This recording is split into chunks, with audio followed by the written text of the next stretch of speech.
the chat. And you join us today. This is a webinar on portfolios and communication. Today is very much a deep dive into portfolios, and I'm going to show you, the ins and outs of what it is. I'll show you activities and worksheets. And I'll show you a bit more in communication if we have time. So if you're joining us, you really are looking to explore portfolios a bit more and understand it. And I would love to be the person to kind of walk you through that. Oh, I forgot to say who I am. Hi. I'm Caitlin. I used to teach 2nd grade and 4th grade in San Luis Obispo, California. And I've been working with ClassDojo for the past 4 or 5 years remotely. So I totally get, not totally, I kind of get the remote life that everybody's been going through. Obviously it's a little different because I'm not having to teach students, but I get it a little bit. So welcome to remote life if you're teaching remotely. Okay, so whether you are teaching in person or remotely, portfolios is a great way to engage students to kind of bridge that gap between home and school, whether you are teaching in the classroom or you're creating a classroom online that students can be a part of. What's great about portfolios is everything is very much designed to be flexible. So using creative upload tools like adding a photo, students can add a video, students can upload files, there is a journal, they can draw, and there's different tools on top of that. In fact, let's hop over to here. I talked about the different tools. Right now we're looking at a student account from the web, but these tools are the same on the app, except for upload file is only available on the web. You can see they can add a photo, a video, they can draw, and they can journal. And just a nice blank page they can fill with their thoughts and all that fun stuff. They can also, on top of creating something, so if they were doing a drawing, they can add a caption, they can even add a voice note. So okay. So when you have students who feel more comfortable sharing their thinking with writing, they can do so. If they feel more comfortable sharing their thinking with drawing it out, if they really want to, or if they're better at speaking their understanding, they can do that. All those tools are available within their portfolio, and there's no setup that you have to do. As soon as you get students connected, they're able to use all of these things. So let's talk about some ways that you might use portfolios in general to engage students when you're in the classroom and when they're at home. So I said you could upload files. What I like about uploading files is that means you can pair really easily with whatever apps that you want students to use. So if you're a teacher who uses Flipgrid, for example, students can upload a file to their portfolio, which you can then view. Think of ClassDojo almost as your centralized space for sharing things.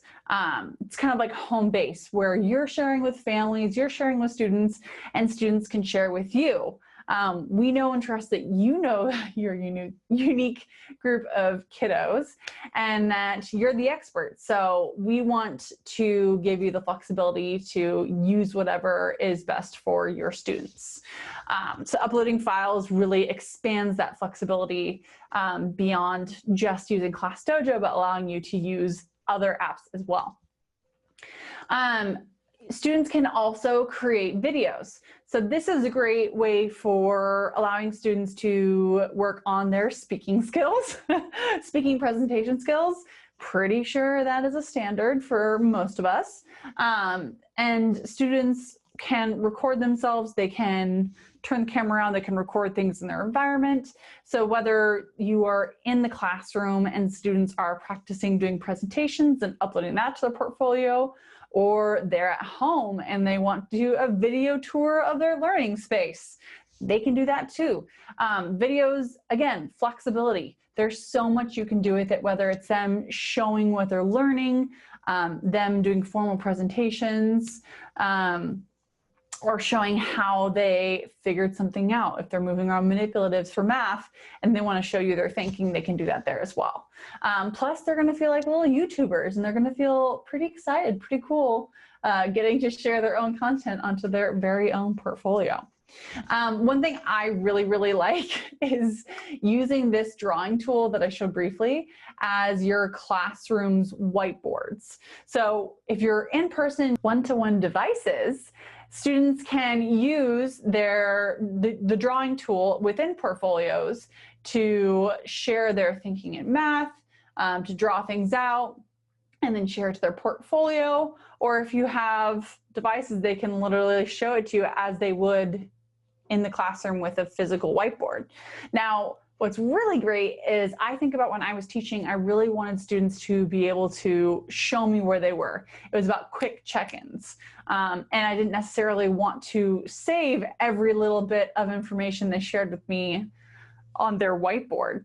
But if you are teaching remotely and you have students joining you in a Zoom lesson, they can use their phone, their iPad, their browser to use this whiteboard. So no need to send home or find a way to get whiteboards to students, or them to run out of paper, or to dry out all your expo markers. They have a whiteboard with them wherever they are. So if I was a student and I was, we were doing 10 frames, I could easily, 1, 2, I'm doing really fast, so I mean, that's probably what a student might look like. Let's change color. So if I was a student in class, I could be solving the math problem just as you might be doing in a real classroom setting. If you're in a Zoom call, you'd have students working on their whiteboards. And then, because you're in a Zoom call, you could say, who would like to share their thinking? And they could then share their screen with the class, just as you might do in the classroom with showing physical whiteboards. So that's one way to think about how you might use the drawing tool, not just to turn everything in, but for those quick, for those quick check-ins. There you go. For those quick checks for understanding. Okay, one thing that you're probably or that you've probably heard about, you're excited about, is activities. So if I'm going to assign an activity, I'm within my class, I'm going to click Portfolios at the top. And this is where you'll look at portfolios on the teacher side. You can see that there's work that students have submitted. If I scroll down, I could click on a single student and view their work. I can click on an activity and see what students have submitted for that activity. And we can create new activities. So let's start with creating an activity. When I click this blue plus sign, I'm going to create a title, the instructions, and then I'm going to decide what kind of response I want from students. So let's pretend, let's do weekly writing activity, day 13. I don't know about you guys, but we would keep track of how many days of school we were in. So I think one really nice way to keep your activities organized is by labeling them by what day of school it is. Or you can include the date or the title of the activity, whatever it might be. Okay, so let's write instructions. One thing I really like to use is adding emojis to give students visual cues. So if you're using a Mac, it's Control-Command-Spacebar, and that will bring up the emoji keyboard. I don't know what it is for PCs, but I do know you can copy paste from like Emojipedia. There's different ways to do that. So let's say I put a pencil in because I want the visual cue of them writing. Write about how your week is going so far.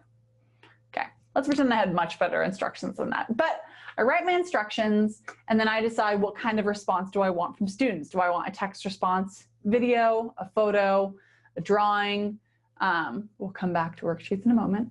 And then I can decide, do I want to assign this to the whole class?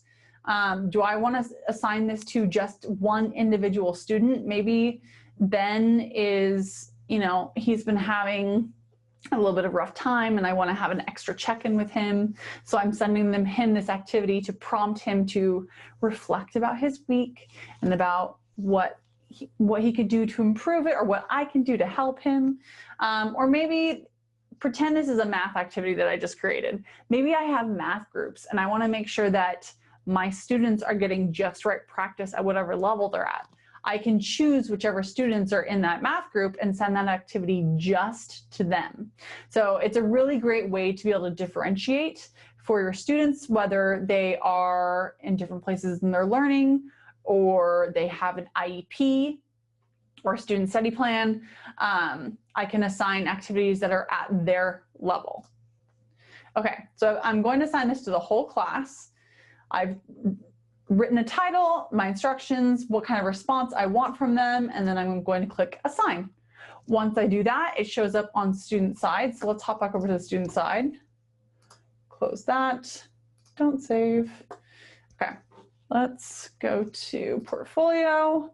I can see this weekly writing activity when I click start. Okay, so when they start that activity, they can type, they have all that space to write what they want to do.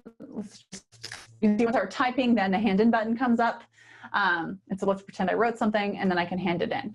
So as a student, I completed that activity and it shows down here now in my portfolio.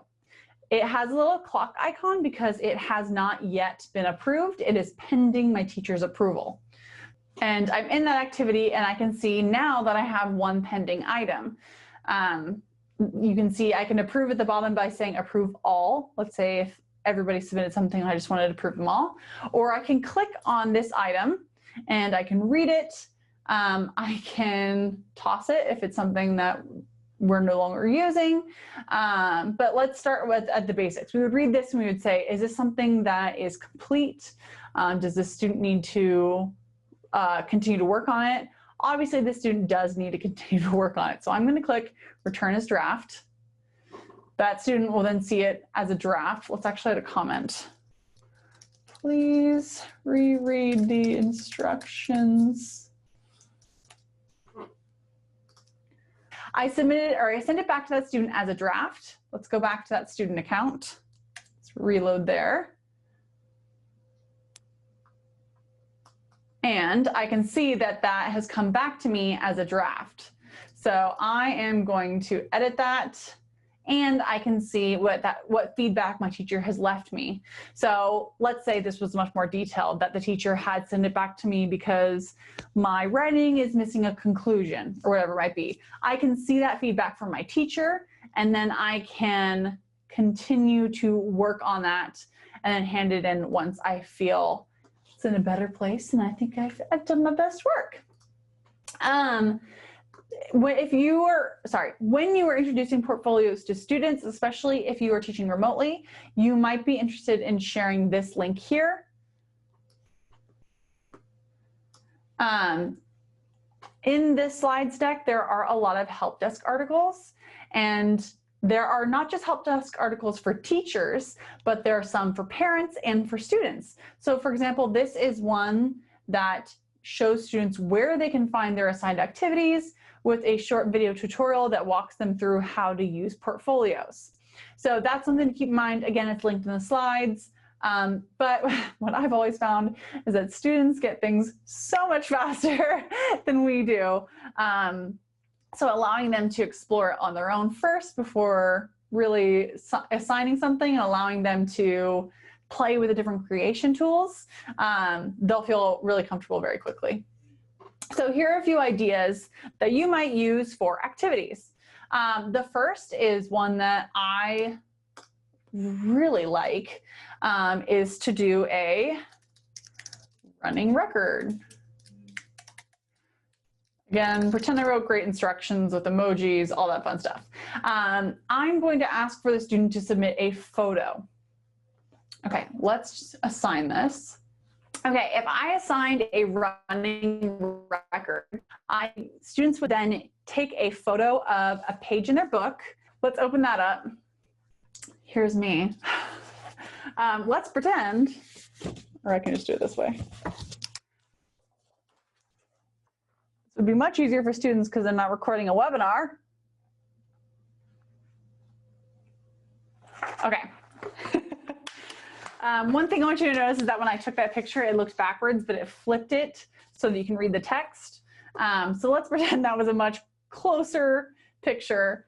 And so this is a running record, so students will then use their voice note and they will read what is on that page. That means you as the teacher, I can always listen back to it to make sure it sounds great, hand it in. Okay, let's go back to the teacher account. Now, me as the teacher, I can open up that page, I can see the text, you have to use a little bit of imagination, and I can keep track of what words they were having issues with. If there was like, oh, they're having trouble with digraph blends, I can leave students that feedback and say, hey, let's work on words that have the TH sound. And so that student knows what to work on when they continue reading, but then I also have that for my records in a running record in my portfolios. You can also encourage students to, let's say I create an activity and I want them to take a video or a photo of manipulatives. So maybe I'm asking them to take a picture of something that makes 10. So they have to go around their house and have to find something that makes 10 and take a picture. When they do that, let's go back to students. When students take a photo from their account, here's me again.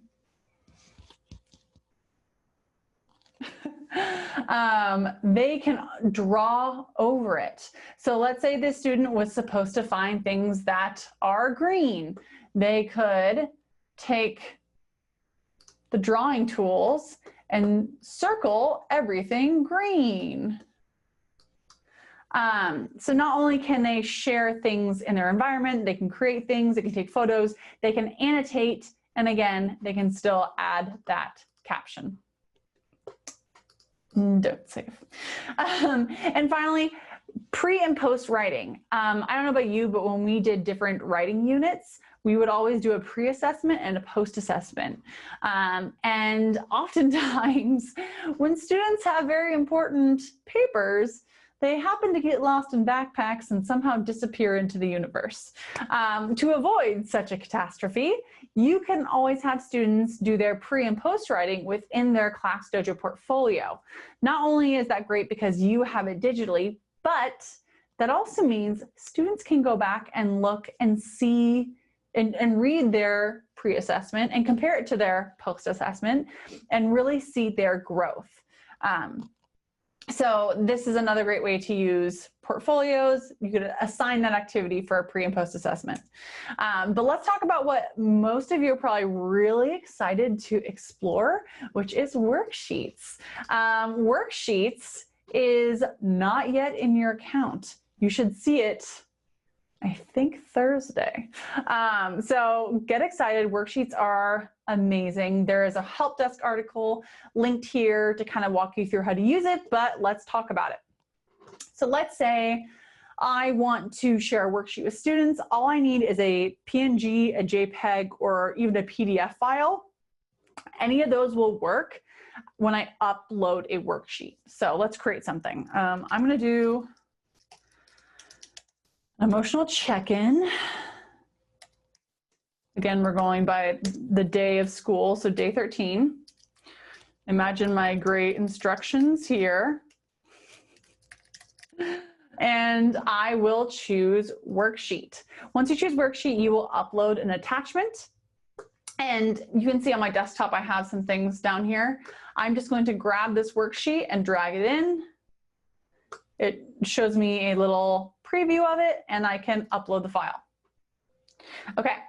I can always click on that and it'll show me what that worksheet is. So maybe that's a little small and I want to be able to double check, was that the right worksheet? When you click on it, it will open up in a new tab. So you can go, okay, yep, that's the one I wanted to do. And then let's assign this to, let's assign just to Caitlin. Say, okay. And where I am going to assign this to one student. Great, okay, that's it. Now let's hop over to the student side so you can see what that actually looks like when they complete a worksheet. Now for students, I'm going to go to my to-do list, and there it is there. I'm going to click start, and there's the worksheet. There is no creating text bubbles for them to fill out. You don't have to create the different spaces where they fill things in. They can do that all on their side.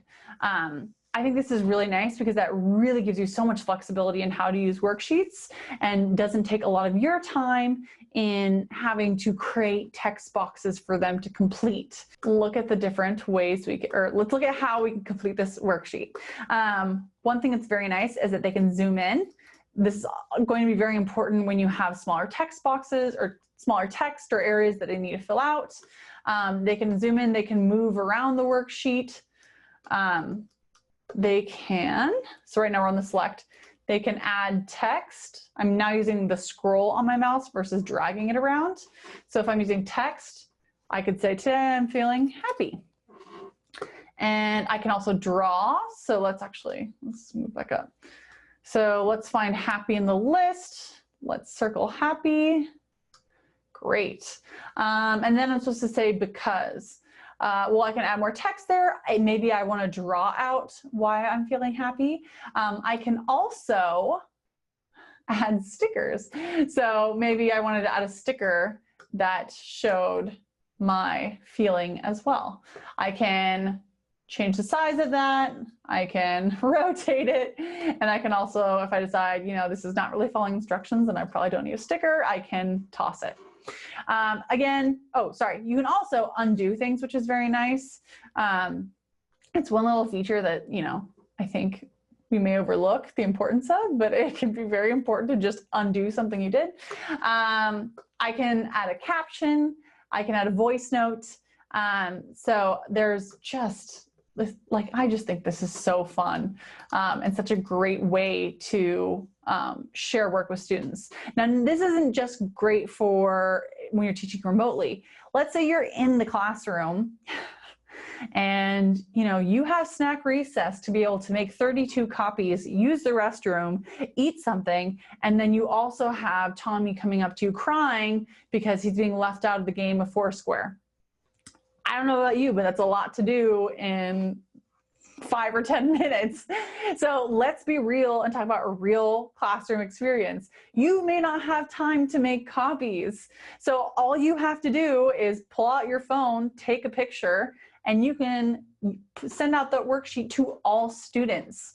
Saving paper, saving time, saving your sanity. So it's incredibly simple. That means I know that we use Bridges Math and we had workbooks. I could go through and take a picture of the workbook page and send that out. I could, I know that, oh, Bridges also had like the digital version. So if I had the digital version saved, I could just take the pages and drag them over and upload our worksheets that we can work through. Let's say you wanted to create a worksheet. And I could insert text box. Name a feelings word. Now, let's pretend I should create a really good one for my next presentation, but let's just pretend I created this wonderful worksheet. I can use the different themes that are shared in Google Slides. I can add photos and backgrounds and text boxes and places to draw. And then all I have to do is file, download as PDF or PNG or JPEG, and then I can add that to my students. I can add that as an activity. I can use that as a worksheet. So you're not just limited to the worksheets that you find on TPT or that are provided in your math curriculum, you can create worksheets and instantly share them, meaning you have flexibility to create learning experiences that are designed to meet the needs of each student. And I could, create this worksheet, and then I could duplicate the slide and change it slightly for my other group who needs a slightly different task. So just think about the wide variety, of how you could use this to engage your students. I included a few ideas here. So the first is word study. Word study is one that is an activity that I don't know about you, but we would have to make copies, and then they would have to cut out each letter, and then they'd have to not lose those letters. And there was a lot of prep for it, but it's important work because they're trying to understand how to build words, how to create blends. Well, if this was, let's go back here, create an activity real quick. Word study, upload one file, assign to class. Okay, let's pretend, oh, save and close. Well, okay, fine. Not pretend, but there we go. Okay. So instead of me having to print all those word study materials, I can simply share that worksheet with my students. So I have a worksheet. They can use their drawing tools to complete it. B-I-R-D. Okay, that wasn't my mouse. But you can think about when they use their iPads, whatever it might be. They can also, with these stickers, that's not what I wanted.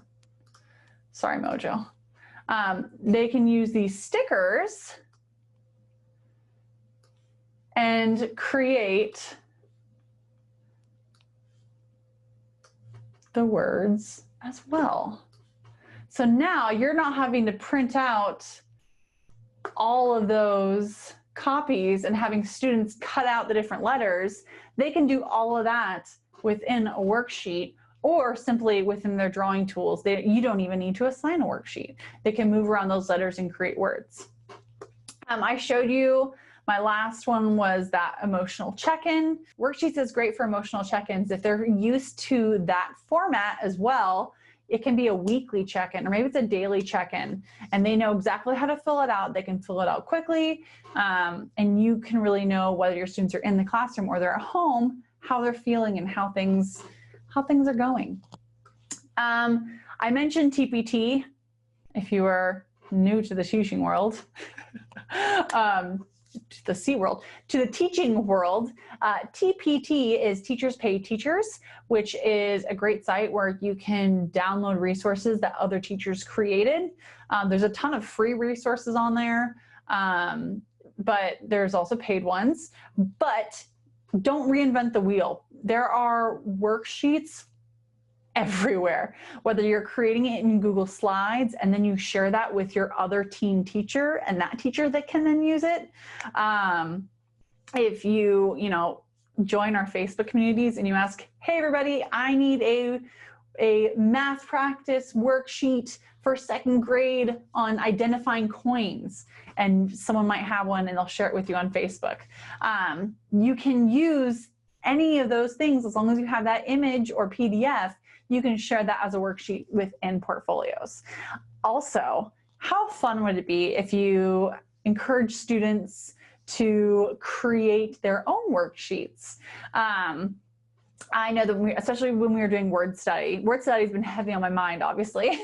When we did word study, and if there was a student who is a fast finisher, I might encourage them to create more word study practice using our words, or if we're working on blends, and say, hey, create something. And then the next fast finisher, you guys can trade and you're challenging each other. So imagine a student creating a word search and taking a picture of it. It could literally be on paper, and they could take a picture of it and send it to you. And then you can take that and share it with the class as a worksheet. That's another fun way to use worksheets and to really engage students, not just with curriculum that you've been given and assigned, but things that they can create for their classmates. I do also want to mention Class Story, because for a lot of you, Class Story might be your classroom this year. This might be where you are posting lessons and sharing things with students and families. So your Class Story is like your very own classroom that students and families can see. So when you share the Big Ideas video, students and families can click that link and go watch it.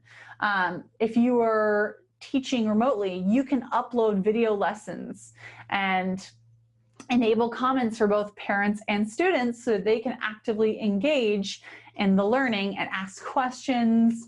Maybe you pose a comprehension question at the end. So your Class Story really becomes almost your classroom. You can also see, which I think is very nice, who has actually viewed what you're sharing. So I know that a lot of people are using Google Classroom or other things. Like, I absolutely agree that like you could create lessons and put them in a Google Drive and then share that link on your Class Story, like awesome. But I also like the idea of sharing lessons directly onto Class Story because I can see which students actually viewed the lesson. I can keep track of what parents are keeping up with their students' lessons. I can see if someone translated a caption into their preferred language. So there's a lot of great stuff there. Information for me to keep track of whether my students are actually engaging, especially if I'm having to do a remote classroom. Whether I'm sharing PDF packets, links, videos, whatever it is, I can see that my students and parents are actually viewing those things.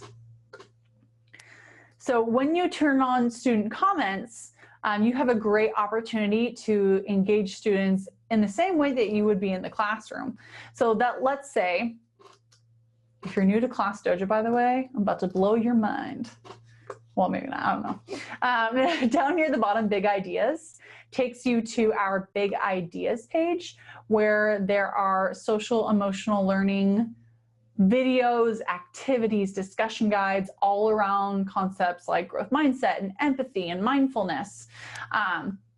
So you can see in this image here, I had shared a video. So whether we watched it in class, whether we watched it in a Zoom call, however we viewed it, or maybe we didn't get a chance to and I want students to view it on their own, I can go to that activity and I can just skip ahead to share. And when I click share on Class Story, this is what it looks like. And it has the link so both students and parents can click on that and view it on their own. I can then include in the caption some kind of check-in. Maybe I can take one of those discussion questions and use it as the caption. And that way students can reply in line and share their thinking after watching the video. I also showed you how I had recorded a quick video on my Class Story, and that's how I was teaching my students, you know, how to create a dollar, and then maybe I follow up with, like in my caption I said, please watch this lesson on ways to make $1. Then show me ways you can make $1 by posting to your own portfolio. So I can either prompt them to share in their portfolio, or maybe in the comments I say, what other ways can you create $1? And then students can share their different ways in the comments. And that way, not only are they trying to think of something new, but then they read other comments and they're able to learn from one another. It's almost like those conversations you would be having in the classroom, but they are online, accessible whenever the students can get to their computer or phone or app. Another one that I really like and linked here is a zip folder full of them. If you click this, you will get a zip folder of choice boards. Choice boards are a great way to keep students actively engaging in whatever you might want them to do. So maybe my choice board really has different learning activities that match the standards that we're going over that week. But I can say, hey, I want you to complete this entire board by this date. Or maybe I'm asking them to, maybe this is a physical activity one, and I really want them to complete the board by Friday. And I say, every time you complete one, I want you to share what you did in the comments. So a student can say like, oh, I did 100 jumping jacks. Another student comment, good job, Dustin, that's amazing. I could only do 90. I will try for 100 next time. So it's a way to engage with your students and allow them choice in a way that you can guide them to complete what you would like them to complete. So again, these are all linked to help desk articles, but this choice boards one is linked to a zip folder with a couple choice boards, blank choice boards that you can use and share on. You can share it on Class Story. You can send it as a message to families. You can even upload it as a worksheet in Portfolios. But I do think it's really important that you know how to connect parents and students so they can access these things. In these slides, I talk a little bit about how you can build one-to-one connections, that there's automatic translations. All families have to do is change their language settings on their side of the app. You get read receipts, when parents are viewing your messages. You can schedule messages, and you can turn on quiet hours, because I know from personal experience working remotely, it can be a little difficult creating that separation of work and teaching. So I would absolutely recommend you turn on quiet hours and let parents know, hey, when I have quiet hours on, just know that I'll get back to you. But it also tells them, so you don't have to tell them. It literally says at the top, Mrs. Warren has her quiet hours turned on. She may not reply until later. But I want you to know how to connect families and students. So let's hop over to here really fast. I'm in my classroom. Up at the top, it says invite parents. Now, if you're already verified for your school, you added students from your student directory, that means any parent connections they had, they're already connected and you don't have to do anything. They just have to log on and they're good to go. And they should be able to log on from last year, but don't worry, I can show you how to get them connected if they're a little confused or they're not sure how to get connected. So I can click invite parents, and I have a couple different options. I can click individual invites and download those in quite a few languages. And I can download those printouts for anyone who's not connected or for everybody. I can also, which we just added this, use a class invite link. Now this link is unique to your class. So when you share it at back to school night or your Zoom back to school night, parents just use that link. They type in their student's name, and in your notifications, it'll say, Joe Schmo wants to connect with Joe Schmo Jr. And you can go, yep, that's a connection. You give it thumbs up and they're instantly connected. You can also connect families by typing in their emails, or if you are in the US, you can actually enter their phone number. But all parents have to do is log on to the app and they are good to go. For students as well, if I'm a parent, I can simply toggle to my student's account from my account. So for families who share one device, that means the parent can just go to their icon and toggle to their student and hand their device to their student. But there's different ways students can log on as well. There is a classroom login and an at-home login. The classroom login is designed for the classroom, you guessed it. And it's designed with real classrooms in mind. So like for me, our class at a certain point only had one iPad. So I would take that one iPad, I would put it at the back table, and as we did rotations, when students got to that table, I'd have like 5 kiddos there, and they would have to, do the activity and then toggle to the next student and allow that student to do it. So classroom login allows them to toggle from one student to another. Hence, I would not send that home because you don't want them to toggle to other student accounts. And if this is something you're worried about, then just don't use classroom login, because it's really easy to simply send home the at-home logins. You can get printouts, again, like we did for the parent connections, or even better, I can just message those student logins to those parents. I don't even have to do it one by one. I just click this message 9 parents, because I only have 9 parents connected because this is not a real class. Yours probably says like 32 parents. It will send that student's login instructions to each parent, their child's login instructions, which are private and secure, and they can only access their own account. And they will get a QR code, they will get a link, or they can also use their Google logins. So getting connected is really simple.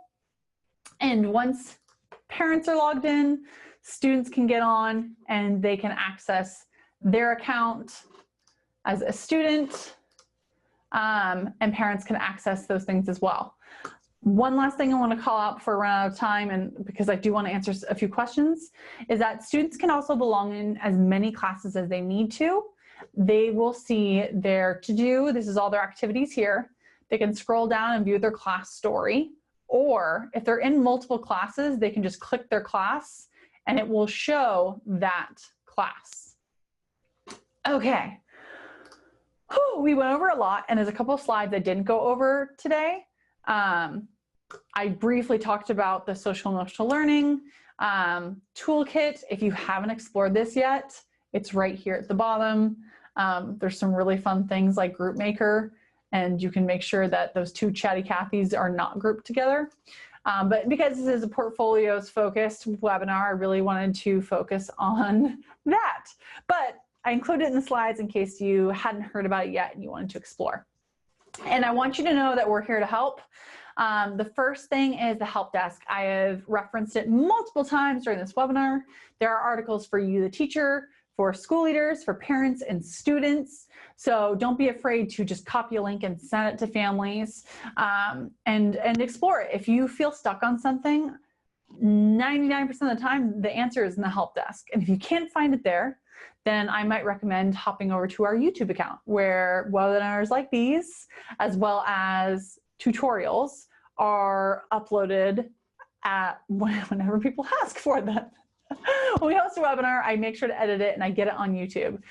When people have asked for tutorials of how does a parent post to their child's portfolio, that's a tutorial. It's on YouTube. So check out that. It's a great resource. But also, join us in the Facebook community. It's back to school season, so we're starting to get quite a few emails. So of course we want to say email us anytime, hello@classdojo.com. But as back to school season starts to ramp up and we get a lot more emails, our reply time might get a little bit slower. So help desk, YouTube, and then the Facebook community.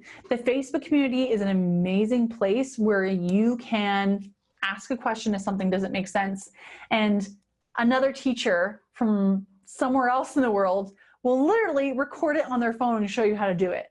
Like that happens daily in the community, where you can say, hey, I need a worksheet for studying digraph blends in 2nd grade.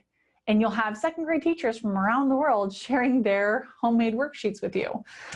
You can ask questions, you can share ideas, you can celebrate, like, you guys, I got all parents connected. Those things really do happen in this Facebook community. In the teacher community, we're up to 48,000 teachers from around the world, which is really amazing. You think about, or I think about, like when I taught 4th grade, it was me and it was Emily. Like that was our team. And I relied on her a lot because it was my first time teaching 4th grade. And, you know, there's so much we did together. But think about taking your professional learning community and just blowing it up, like adding thousands of teachers from around the world with different perspectives, with different worldviews, who have great knowledge to share, veteran teachers, new teachers. It's an amazing place to join and to be a part of. So I've linked the teacher community. There is also a mentor community if you happen to be a ClassDojo mentor, and the school leader community. If you're a school leader or if you have, your principal, I would definitely recommend they join that community as well. There's, again, just great ideas being shared. When questions are asked, you get a really quick reply, and it's a great community to be a part of. And thank you for being here. If no one's told you recently, you're amazing. It's incredible that teachers from around the world are going from in-person teaching to remote teaching, or a combination of the two, or going back to teaching in person and in a whole new world, really. So if nobody's told you recently, you're amazing. Thank you for taking on that challenge. And we want to be here for you however we can be. So join me in the Facebook community, and I will talk to you there. Bye, guys.